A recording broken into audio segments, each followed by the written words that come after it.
up, Brisbane Tzu Chi volunteers in Australia hold a free dental clinic for international refugees and the homeless.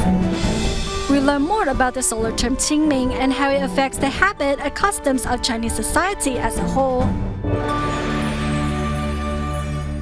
Welcome to DaAi Headlines. I'm Helen Liao. Thank you for joining us.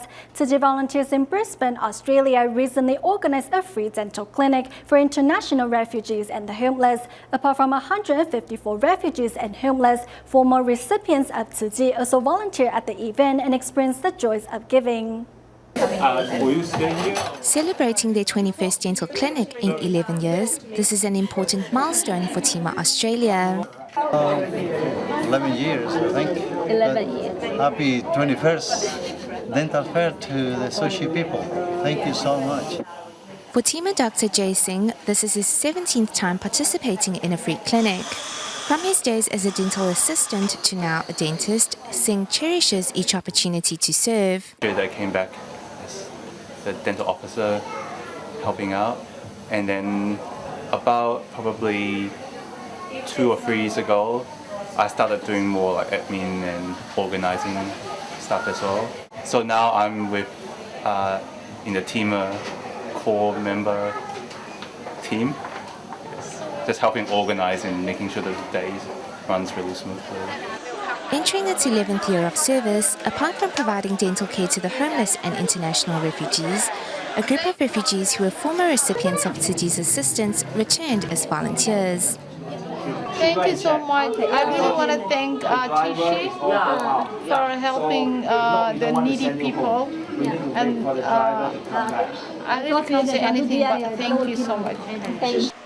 Services at this year's clinic included optometry for the first time. 这些 refugee 就是有些可能语言有点不通，所以 Because of the language barriers, when we are testing their eyesight, we will point to a shape on the wall and ask them to tell us which shape we pointed to.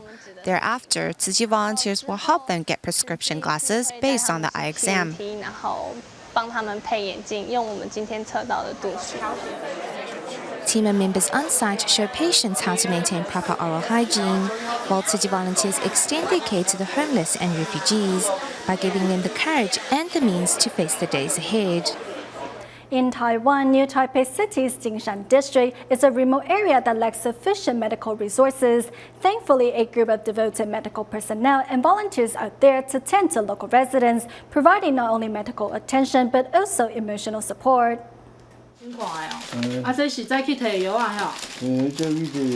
In New Taipei City's Jingshan, Zhang Yufeng visits patients Randall Shine. Having worked here for 7 years, Zhang has seen firsthand the regular shortage of medical resources and staff in this area. Our staff numbers are always insufficient, while medical cases continue to increase. Recruitment numbers haven't increased for years. I can't look after all these patients on my own. In fact, there are countless patients outside of our network. In Jingshan, the ratio of medical staff to local residents is 70 to 20,000. Although National Taiwan University Hospital has opened a branch here, it is still insufficient to cover all the patients in need.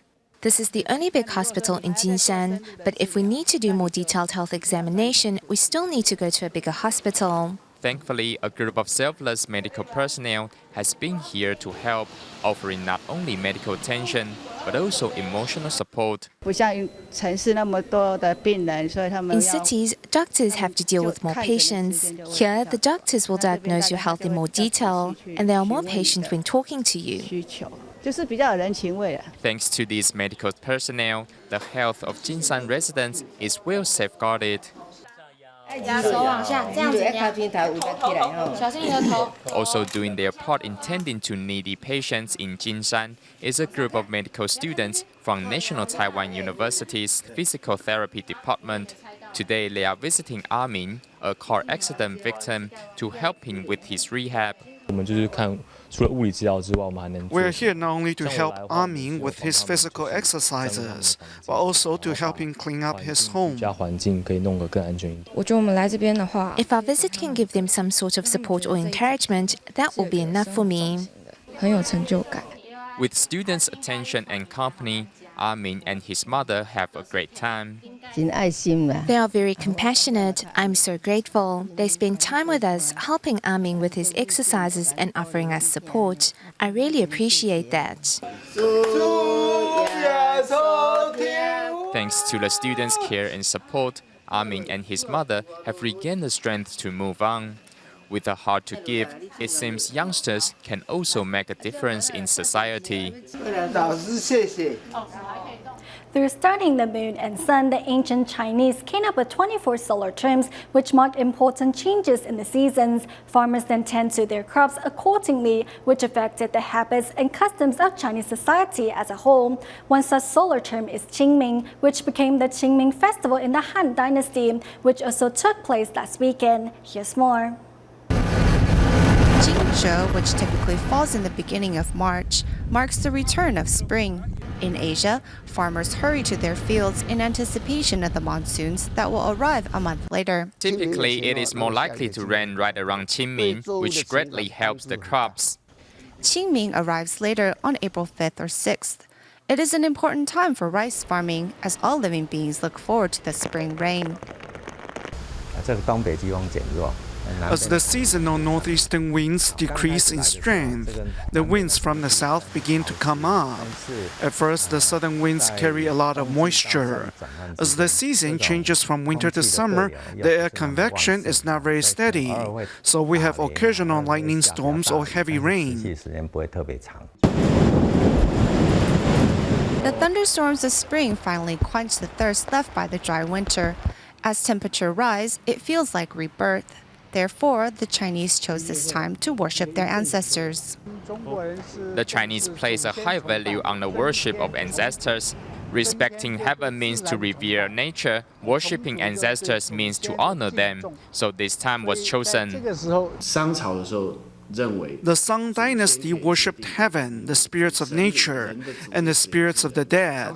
The last can affect the first two. As people grow accustomed to worshipping their ancestors on Qingming by the Han Dynasty, the day had become just as important as Chinese New Year. This painting from the Song Dynasty clearly depicts the festivities in the capital at the time. The day when the canal was open for trade again was the busiest day of the year, because goods that had been stockpiling for over 6 months could now move again. And it was spring, so people bought many items for offerings. At the time, people brought offerings and carried out ceremonies in temples to honor their dead. Sweeping the tomb of ancestors is actually a custom unique to Taiwan. Back in the 70s, after Chiang Kai-shek passed away, the government began promoting tomb sweeping. That's why Qingming became Tomb Sweeping Day. When the whole family goes tomb sweeping together, that unity signifies harmony. Another Qingming custom is eating spring rolls, which traces its roots back to the cold food festival that originated in the spring and autumn period. Supposedly to honor a loyal official who was burned to death, people decided not to cook on that day. Later, the festival was incorporated into Qingming Festival, and so people began eating wrapped spring vegetables.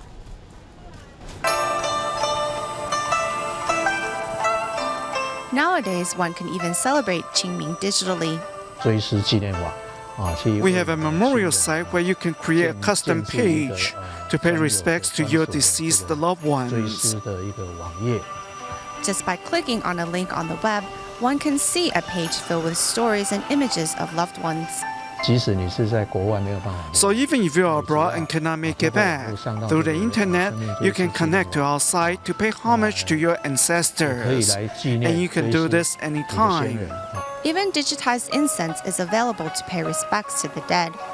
By paying homage to the dead online, no just money is burned and no offerings are wasted. It is certainly an environmentally friendly alternative that will ensure continuous prosperity for all.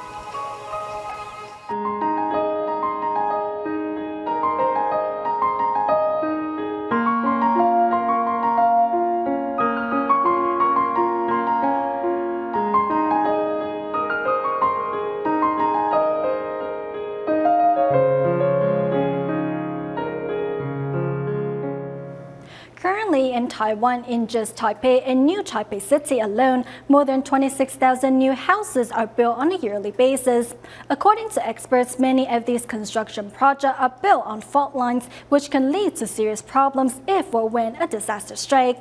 Next to me, architect Sun Chongjie, who built a house using natural materials that are not only eco-friendly but also earthquake-proof. A group of volunteers mix a pile of mud before stepping on it. Next, they rub it onto a bamboo wall before finally fitting the mud bricks in place. These were the building materials used by our ancestors in the past. We see that these items can easily be found in nature. A bamboo scaffold holds up the roof of this eco-friendly building. In today's society, we tend to strive for convenience, in which industrial products such as concrete, metal, and steel are widely used in building projects. These materials can produce massive amounts of CO2, which plays a role in global warming. The building showcased at the Yunlin Agriculture Expo hopes to increase public awareness regarding environmental conservation. A mud wall like this can help regulate internal temperature. It doesn't absorb heat as much as concrete. That's why it is better than the concrete houses most of us are living in. The mud wall is covered in layers of bamboo and straw. These materials not only regulate temperature but also help resist earthquakes. During the Japanese colonial era, mud bricks were not allowed in building projects because houses made from mud bricks were prone to collapse during earthquakes. To make buildings earthquake-resistant, bamboo was used. Bamboo is not only a good earthquake-resistant building material, but also very eco-friendly. The benefit of using natural building materials is that we can avoid releasing CO2 into the atmosphere. We won't be creating excessive amount of CO2 during the building process. However, in reality, land is continuously being developed with tens and thousands of houses ready to be built. Do we really need this many buildings? And are all the buildings safe enough for its residents? According to experts and civil engineers, the Taipei Basin is considered relatively fragile and unsafe from a geological standpoint. Which areas should we avoid building new houses? How many houses were built on fault lines? Information such as this should not be hidden from the public. Starting from this year, the government plans to release information regarding the location of geological sensitive areas. Early this year, the government released 2 sites, but those were not relevant. If the government released information on geological sensitive areas, it would have a direct impact on the real estate industry. In reality, it is impossible to avoid building houses on fault lines. Therefore, it is important for us to come up with plans to combat natural disasters. The structural safety of buildings is very crucial. Architects believe to prevent natural disasters, we should learn to use eco-friendly building materials. If developers can take environmental problems seriously before proceeding with their building projects, we can then come up with better ways to prevent natural disasters. We need to think of ways to coexist with the planet. How to strive for sustainable development while coexisting with our Mother Earth? This is a question perhaps all of us should consider. Next, meet 23-year-old Su Xiangda, who was left paralyzed and bedridden 5 years ago. Although once in despair, thanks to Tzu Chi volunteers, he started cherishing his own blessings. This is 23-year-old Su Xiangda, who is completely paralyzed except for his left hand. 5 years ago, Xiangda became paralyzed due to a combination of diseases, leaving him bedridden. Facing his lot, at first, he was full of negativity and pessimism.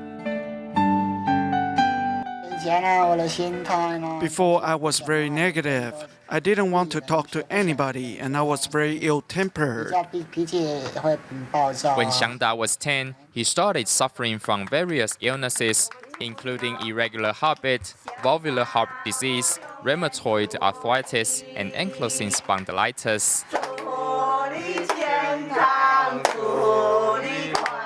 For more than 2 years, Tzu Chi volunteers have accompanied Xiangda and encouraged him to watch DaAi TV in that time.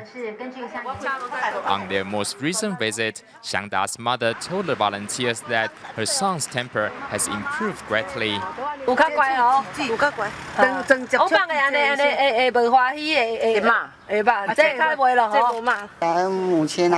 Thanks to my mom, without her care, I wouldn't have been able to go through this. She raised me well, and I'm really thankful for that. Seeing how Tzu Chi volunteers have dedicated their time on his behalf and his family's, Xiangda took an opportunity to show his gratitude.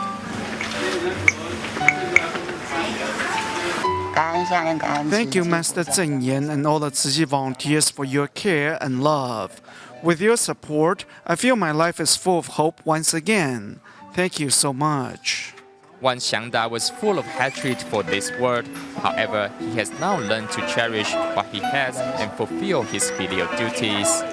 人生的艰难，不需要用我的经历来鼓励他人，让他人也像我一样坚强的面对人。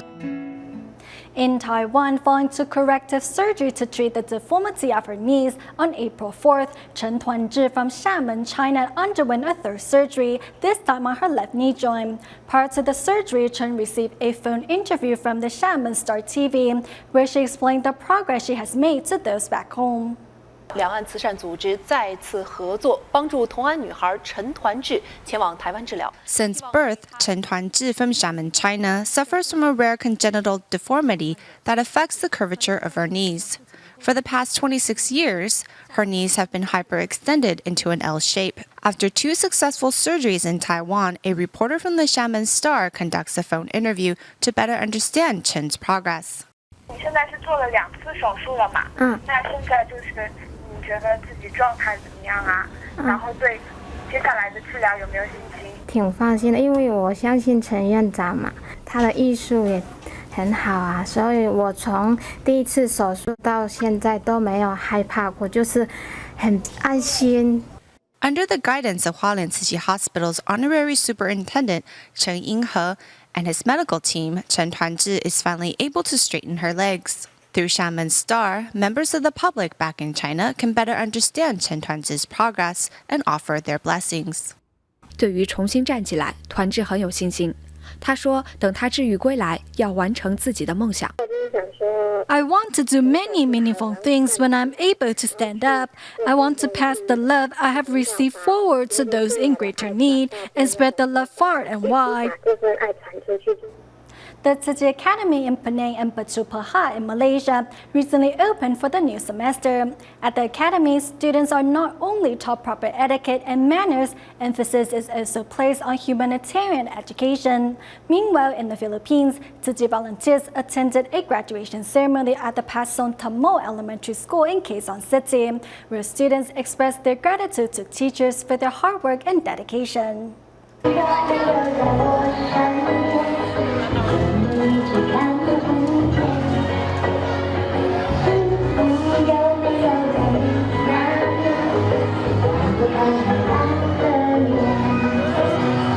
With smiles beaming, 750 students extend their happiness to their teachers.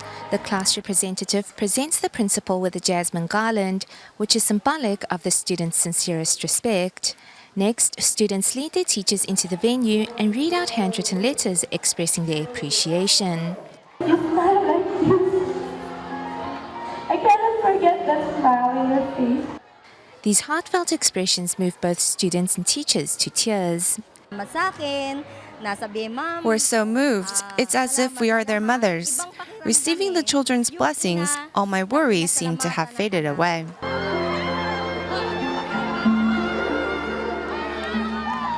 Students get down on one knee and respectfully offer a cup of tea to their teachers. This gesture of love started from Tzu Chi volunteers first presenting dictionaries as graduation gifts to students. I'm overjoyed each time I see the Tzu Chi volunteers. Their smiling faces and kindness is infectious. The special student-teacher bond forged over the years will continue to accompany these children as they pursue their dreams and future. Early morning excitement is written all over the faces of these children, as it is the start of a new semester here at the Tzu Chi Academy in Penang. Currently, for the Yu family, 4 of their 6 children attend school at the academy. As the school requires that each child be accompanied by an adult, a relative was willing to help, but the family was still in need of another helping hand. Fortunately, a neighbor offered her assistance. 3 of them are attending the academy, but the others still need someone to accompany her. I couldn't think of anyone more suitable than you. If no one takes her, then she can't come. One of the characteristics of humanitarian education offered at the academy is the opportunity for parents and children to learn and grow together. Meanwhile, at the Batu Pahat Tzu Chi Academy, students are exposed to a different kind of learning experience on their first day. We mustn't run, we must concentrate in class and not play on cell phones. No matter which Tzu Chi Academy, the focus is all the same, to guide students on the right path of learning and develop a giving heart. Much like how these students water and nourish their plants, the humanitarian classes are nourishment for their hearts. The Tzu Chi Academy places great emphasis in wholesome education, with the hope of stimulating proper behavior in children at a young age. Yishou University in southern Taiwan has a team of volunteers made of faculty and students from its Department of Information Management. The team visits elementary schools in remote districts on weekends to help maintain computers while also teaching young children to learn digitally.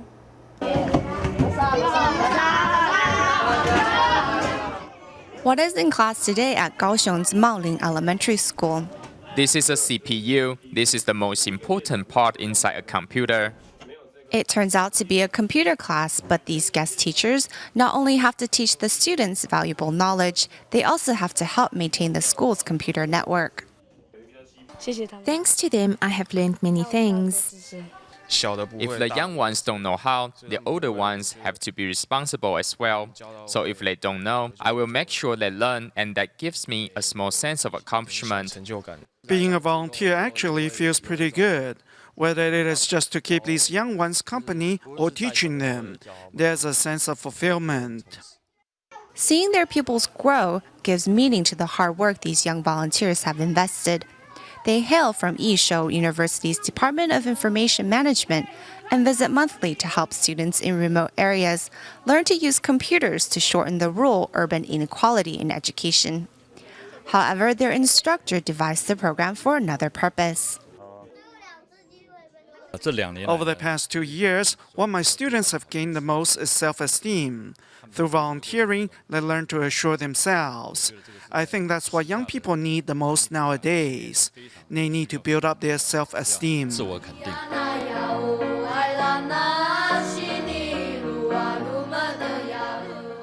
As these young people utilize their skills, they also bring warmth and hope to children in remote areas.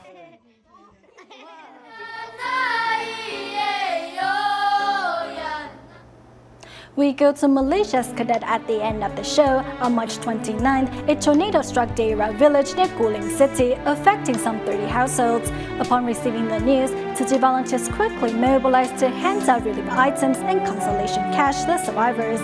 We'll leave you with these images. Thank you for tuning in. Goodbye.